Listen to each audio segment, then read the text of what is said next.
दोस्तों, आज हम आपको बताएंगे वो कौन से 3 प्रकार के भोजन हैं जिन्हें करने मात्र से प्रत्येक मनुष्य की कम आयु में वृद्धि हो जाती है। प्रत्येक मनुष्य को जीवित रहने के लिए आहार की आवश्यकता होती है, परंतु मनुष्य बिना सोचे समझे जो मन में आता है वह खाता चला जाता है। वही आगे जाकर उसके लिए काल बन जाता है। तो आज मैं आपको बताऊंगी कि भोजन करने का सही तरीका कौन सा है, भोजन करने की सही दिशा कौन सी है, हमें भोजन कब करना चाहिए तथा भोजन शुरू करने से पहले क्या बोलना चाहिए, और वह कौन से 3 प्रकार के भोजन हैं जिन्हें करने मात्र से ही मनुष्य की कम आयु में वृद्धि हो जाती है। तो मैं इसका बखान एक कथा के माध्यम से देती हूँ। दोस्तों, एक बार की बात है, देवर्षि नारद जी नारायण नारायण करते हुए बिना किसी कारण ही यमपुरी में पधारते हैं। यमपुरी में पधारने के बाद वह देखते हैं कि यमराज जी कुछ लोगों को स्वर्गलोक और कुछ लोगों को नर्कलोक भेजने में व्यस्त हैं। उनमें से काफी लोग बहुत कम उम्र के थे और बहुत से लोग वृद्धा अवस्था में थे। तब देवर्षि नारद जी ने सोचा कि इतनी कम उम्र में इन मनुष्यों की मृत्यु कैसे हुई, जबकि कलयुग के प्रत्येक मनुष्य को 100 वर्ष की आयु निश्चित की गई है। यहाँ 15 से 20 वर्ष की आयु में ही सभी की मृत्यु हो जा रही है। तब देवर्षि नारद जी के मन में एक प्रश्न उठता है और वे सीधा प्रकट होते हैं जाकर यमराज जी के पास। तभी यमराज जी की नजर देवर्षि नारद जी पर पड़ती है। तब यमराज जी देवर्षि नारद जी से कहते हैं, हे नारद, भक्त नारायण जी, आज आप किस प्रयोजन से यमपुरी में पधारे हैं। तब देवर्षि नारद जी कहते हैं कि हे यमराज जी, मैं यहाँ आया तो था बिना किसी कारण के, परंतु यहाँ आने के बाद मेरे मन में अब भी एक प्रश्न उठ रहा है। हे मृत्यु के देवता, आपको तो भविष्यवाणी दी गई है, जिससे आपको तो पता होता है कि कौन से मनुष्य की मृत्यु कब होने वाली है और उस मनुष्य की मृत्यु होने का कारण क्या है।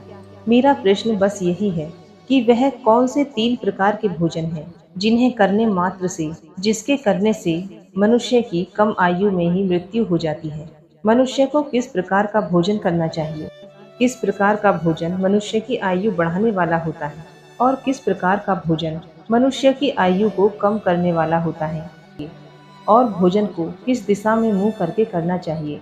भोजन करने से पूर्व कौन सा मंत्र बोलना चाहिए। कृपा करके आप मुझे इन सभी प्रश्नों के उत्तर देने का कष्ट करें। तब यमराज जी कहते हैं कि हे देवर्षि नारद, आपने आज समस्त मनुष्य जाति को एक बहुत ही महत्वपूर्ण ज्ञान देने के लिए हमसे ये प्रश्न किया है। ये प्रश्न प्रत्येक मनुष्य के लिए उतना ही महत्वपूर्ण है जितना कि जल में रहने वाली मछली के लिए जल। परंतु हे देवर्षि नारद, मैं आपके इस प्रश्न का उत्तर अत्यंत महान कथा के माध्यम से दूंगा। अब देवर्षि नारद जी कहते हैं कि हे यमराज जी, आप उस कथा को कहिए। मैं आपके द्वारा कही गई कथा को पूरा अंत तक अवश्य सुनूंगा। अब यमराज जी कहते हैं, मनुष्य जिस प्रकार का भोजन करता है उसी के अनुसार उसका भाग्य और उसका अगला जन्म निर्धारित होता है। चलो, मैं इस कथा के माध्यम से आपको बताता हूँ। यह कथा त्रेता युग में महर्षि विश्वामित्र ने भगवान श्री राम को सुनाई थी, इसीलिए इस कथा का महत्व बहुत अधिक है। इस प्राचीन कथा के माध्यम से आपको आपके सभी प्रश्नों के उत्तर मिल जाएंगे।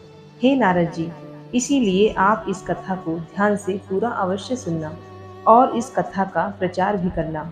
जो भी मनुष्य इस कथा का श्रवण करता है उसको उसके समस्त पापों से मुक्ति मिल जाती है। अब यमराज कथा को सुनाना प्रारंभ करते हैं। यमराज कहते हैं कि हे देवर्षि नारद जी, ये बात त्रेता युग की है। विधुपुर के समीप एक बहुत बड़ा जंगल था। उस जंगल का आकार लगभग 100 योजन के बराबर था, परंतु उस जंगल में ना तो कोई पशु ना ही कोई पक्षी रहते थे। उस जंगल में केवल वृक्ष और पेड़ पौधों की ही भरमार थी। वह जंगल इतना घना था कि जिसमें मनुष्य तो दूर की बात है, उस जंगल की तरफ कोई पशु भी नहीं जाता था। परंतु जंगल के मध्य भाग में लगभग 4 कोस लंबी एक झील थी और उसी झील में हंस, बत्तख तथा अन्य पक्षी रहा करते थे। एक बार मुनि विश्वामित्र उस झील के पास से गुजर रहे थे। तभी उनको बहुत सुंदर और विचित्र दृश्य दिखाई दिया, क्योंकि उस जंगल में ना तो कोई आता था और ना ही कोई जाता था, परंतु उस झील के समीप बहुत बड़ा आश्रम था जो देखने में बहुत पुराना हो गया था। लेकिन फिर भी उसकी सुंदरता मन को मोह लेने वाली थी। वह आश्रम अत्यंत सुंदर और पवित्र दिखाई दे रहा था। उस आश्रम में ना तो कोई साधु संत तपस्या कर रहे थे और न ही उस आश्रम में शिष्यों को पाठ का ज्ञान दिया जाता था। वो आश्रम पूरी तरह से खाली था। अब विश्वामित्र मुनि ने सोचा, यहाँ कोई संत महात्मा भी नहीं है। चलो आज हम यहाँ पर विश्राम कर लेते हैं। मुनि विश्वामित्र एक रात के लिए उस आश्रम में ठहर गए थे और जब सुबह उठकर वो झील के पास गए तो उन्होंने रास्ते में एक मुर्दे को देखा। अब विश्वामित्र मुनि सोच में पड़ गए कि इस जंगल में तो कोई आता जाता नहीं है, तो ये लाश कहाँ से आई। वह लाश जो पड़ी हुई थी वह शरीर से अत्यंत बलवान हष्ट पुष्ट दिखाई दे रही थी, जिसे देखकर ऐसा लग रहा था कि मानो वो कोई तरुण पुरुष की लाश हो। उस लाश को देखकर विश्वामित्र मुनि अपने मन में कहने लगे, ये पुरुष कौन है और इसकी मृत्यु कैसे हो गई। परंतु ये पुरुष इस जंगल में कैसे आया होगा। अब उसे मरे हुए आदमी के बारे में जानने के लिए विश्वामित्र मुनि चिंतित हो गए। अब यमराज जी कहते हैं, हे देवर्षि नारद जी। तभी अचानक आकाश में उन्हें दिव्य विमान दिखाई पड़ा और वो दिव्य विमान उस झील के समीप आकर रुक गया। उस विमान से एक दिव्य पुरुष उतरा और वो पुरुष दिव्य विमान से उतरने के बाद उस झील में स्नान करने के लिए चला गया। अब झील में नहाने के बाद वह आया और उस मरे हुए पुरुष का मांस खाने लगा। उसने भरपेट उस मोटे ताजे मुर्दे का मांस खाया और वह फिर से अपने दिव्य विमान में बैठकर वह दिव्य विमान ऐसा दिखाई देता था जैसे वो स्वर्ग का विमान हो। अब वो दिव्य पुरुष उसी विमान में बैठकर स्वर्ग की ओर जाने लगा। मुनि विश्वामित्र यह सब खड़े खड़े देख रहे थे। जब विश्वामित्र मुनि ने देखा जब वह पुरुष उस दिव्य विमान में बैठकर फिर से स्वर्ग लोक को प्रस्थान करने वाला है, तभी उन्होंने उस पुरुष को आवाज लगाई और कहा कि हे दिव्य पुरुष, तुम कौन हो। तुम तो देवताओं के समान दिखाई देते हो, परंतु तुम्हारा भोजन तो बहुत ही घृणित है। तुम मुर्दे का मांस क्यों खा रहे हो। ऐसा भोजन कोई देवता भला कैसे कर सकता है। तुम्हारा भोजन तो गंधर्व जैसा है। स्वर्ग से आया हुआ पुरुष ऐसा भोजन कैसे कर सकता है। ऐसा भोजन तो स्वयं यमराज भी नहीं करते। अब उस दिव्य पुरुष ने मुनि विश्वामित्र की तरफ देखा और उन्हें हाथ जोड़कर प्रणाम किया और कहने लगा, हे गुरुदेव, आपको प्रणाम है। मेरा भोजन पहले ऐसा नहीं था। मैं भी एक आम इंसान था, परंतु मेरी कुछ गलतियों की वजह से ही आज मेरा भोजन ऐसा हो गया है। हे गुरुदेव, मैं आपको बताता हूँ कि मैंने अपनी जिंदगी में कौन कौन सी गलतियाँ की हैं, जिसकी वजह से आज मुझे ये घृणित भोजन करना पड़ रहा है। हे महर्षि, मैं आपको मेरी कहानी सुनाता हूँ। पूर्व काल की बात है। विदर्भ देश में मेरा एक राज्य था, जिसमें मेरे महायशस्वी पिता वसुदेव राज्य करते थे। इनका नाम तीनों लोकों में प्रसिद्ध था। मेरे पिताजी परम धार्मिक व्यक्ति थे। मेरे पिताजी ने 2 विवाह किए थे, जिससे उनकी 2 पत्नियां थीं। उनकी दोनों पत्नियों से उन्हें एक एक करके 2 पुत्र हुए। मैं और मेरा भाई महायशस्वी, परम प्रतापी और बड़े वीर पुरुष थे। मैं अपने पिता का सबसे बड़ा पुत्र था। मेरे परम यशस्वी पिता ने मेरा नाम देवराज रखा था तथा मेरे छोटे भाई का नाम जयराज रखा था। हम दोनों भाई अपने नाम और काम दोनों से बहुत अधिक प्रसिद्ध थे। हमारी जिंदगी बहुत सुख से बीत रही थी।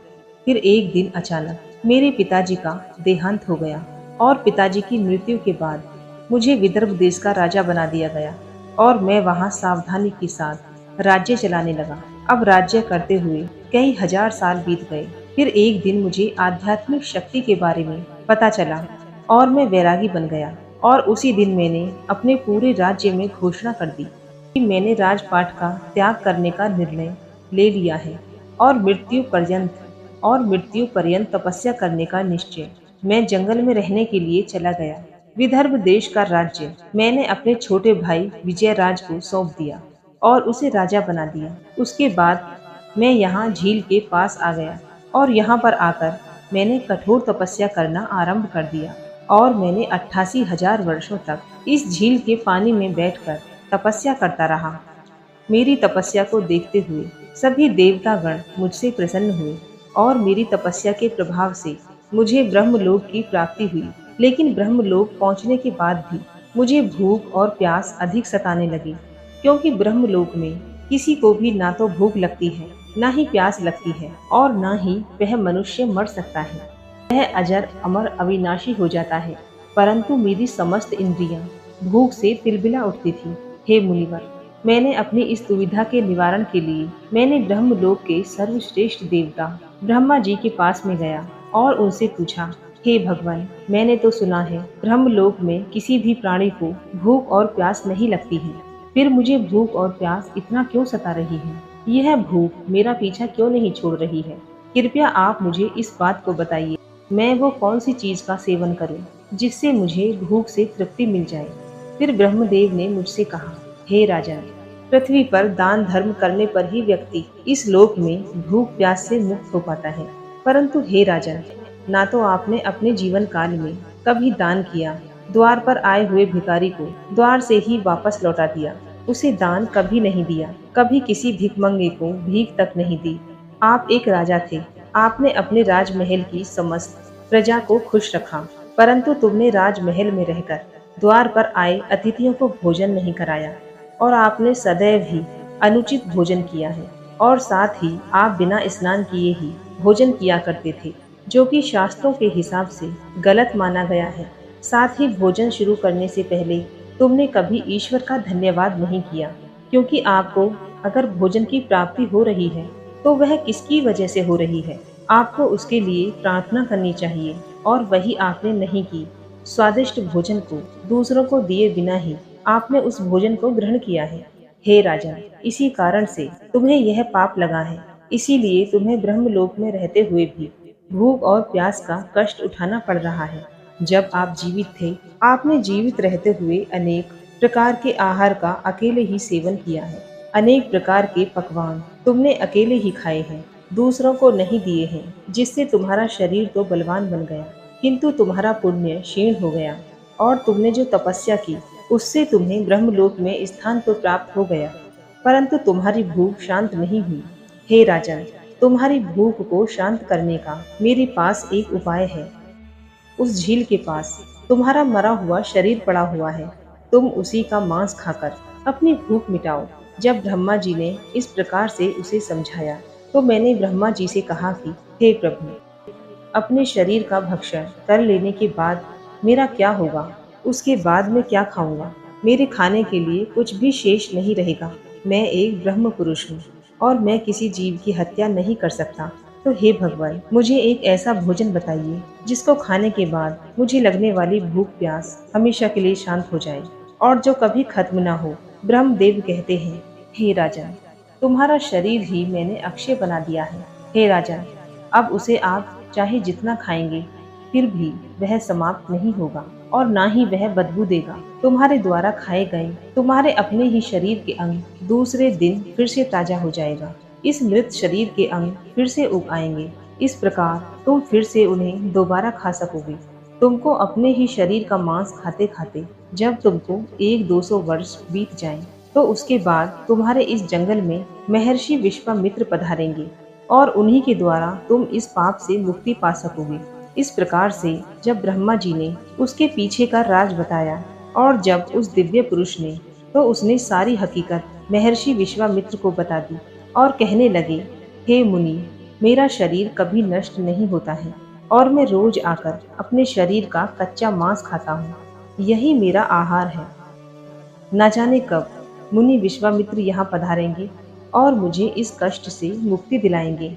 अभी तक मैंने ये सोचते सोचते लगभग 100 वर्ष बिता दिए हैं और मैं आज भी महर्षि विश्वामित्र की राह देख रहा हूँ। राजा देवराज का इस प्रकार से कथन सुनकर महर्षि विश्वामित्र बोले, हे राजन, कहो, आपके सौभाग्य से मैं यहाँ पर आया हूँ।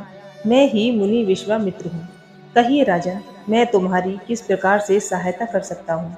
तब राजा देवराज अत्यंत प्रसन्न हुए और जमीन पर लेटकर महर्षि विश्वामित्र के चरणों को वंदन करने लगे। राजा देवराज ने कहा, हे मुनिवर, कृपया आप मुझे इस घृणित आहार से मुक्त कीजिए तथा जिस पाप के कारण मुझे यह प्राप्त हुआ है, उस पाप से भी मुझे मुक्त कीजिए। मैं इस प्रकार का भोजन करते करते निराश हो चुका हूँ। कृपया आप मुझे इस घृणित भोजन से मुक्त कीजिए। इस भोजन से मुक्त होने के बाद मुझे अक्षय लोक की प्राप्ति हो सकेगी। हे महर्षि, आप मुझ पर कृपा करें। राजा देवराज की दुख भरी बातें सुनकर मुनि विश्वामित्र को उन पर दया आ गई।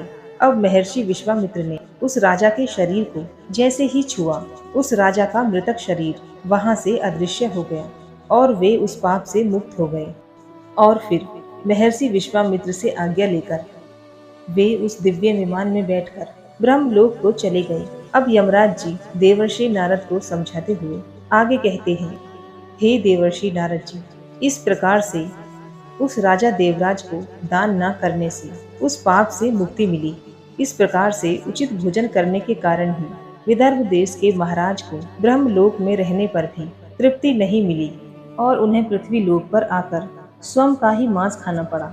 हे देवर्षि नारद जी, अब मैं तुम्हें भोजन के कुछ नियम बताता हूँ। आप इस नियमों को ध्यान से सुनिए। भोजन शुरू करने से पहले आपको दो काम करने हैं।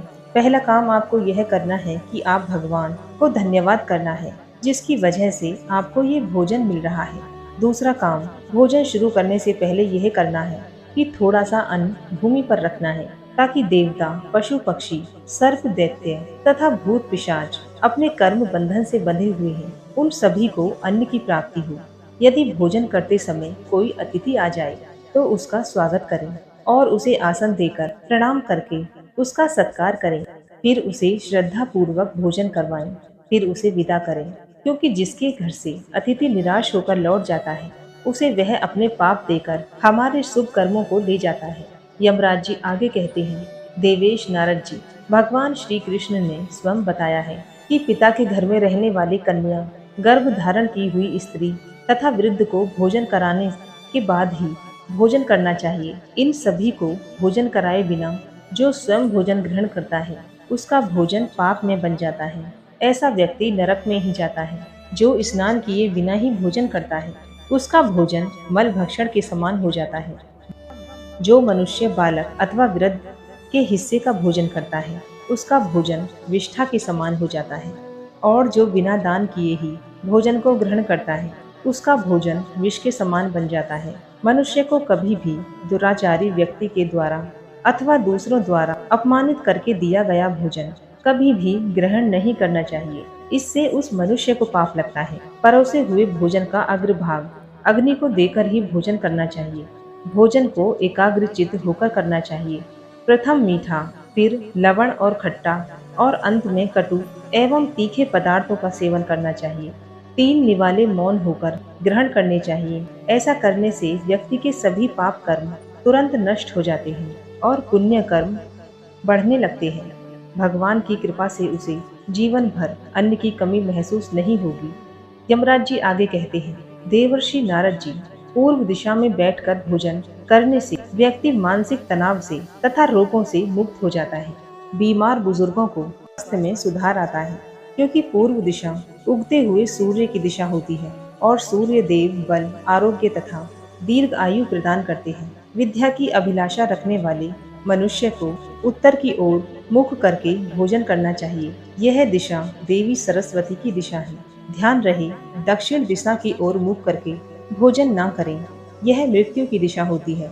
इस दिशा में मुख करके भोजन करने से आयु कम होती है। टूटे फूटे बर्तनों में भोजन नहीं करना चाहिए। यह दुर्भाग्य को निमंत्रण देता है, जिससे घर में गरीबी आती है। भोजन हमेशा थाली में ही करना चाहिए। गंदी थाली में भोजन करने से जीवन में दुर्भाग्य आता है। एकादशी के दिन तामसिक अन्न का सेवन ना करें। जो मनुष्य एकादशी के दिन तामसिक अन्न का सेवन करता है, लक्ष्मी उसके घर को छोड़कर चली जाती है। भोजन का अपव्यय करना अनर्थ माना गया है। इसीलिए थाली में जितना आवश्यक हो उतना ही भोजन लें। अगर कोई व्यक्ति साथ में भोजन कर रहा हो तो उसका भोजन समाप्त होने तक उठकर नहीं जाना चाहिए। इससे पितृदेव नाराज हो जाते हैं। भोजन के बाद थाली में हाथ धोना अनुचित माना गया है। थाली में हाथ धोने से अन्न का अपमान होता है।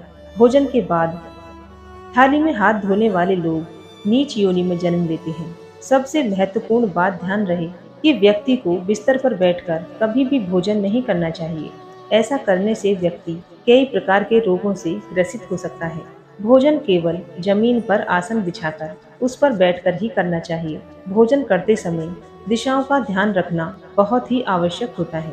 यदि गलत दिशा में बैठकर अथवा गलत दिशा में मुख करके कोई भोजन करता है तो ऐसा भोजन करने से तो व्यक्ति को उसके अनिष्ट परिणाम प्राप्त होते हैं। अगर कोई भोजन के ऊपर से पैर रखकर चला गया हो अथवा कोई व्यक्ति भोजन को लांघ कर चला गया हो तो ऐसे भोजन को कभी खाना नहीं चाहिए।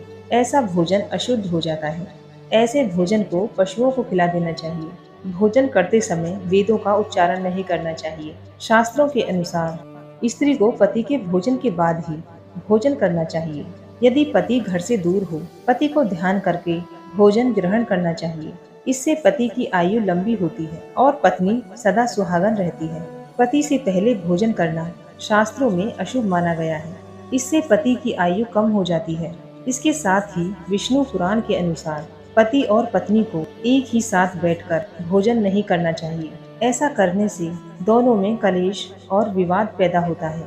भोजन करते समय वृक्ष अथवा सिर पर छाया अवश्य होनी चाहिए।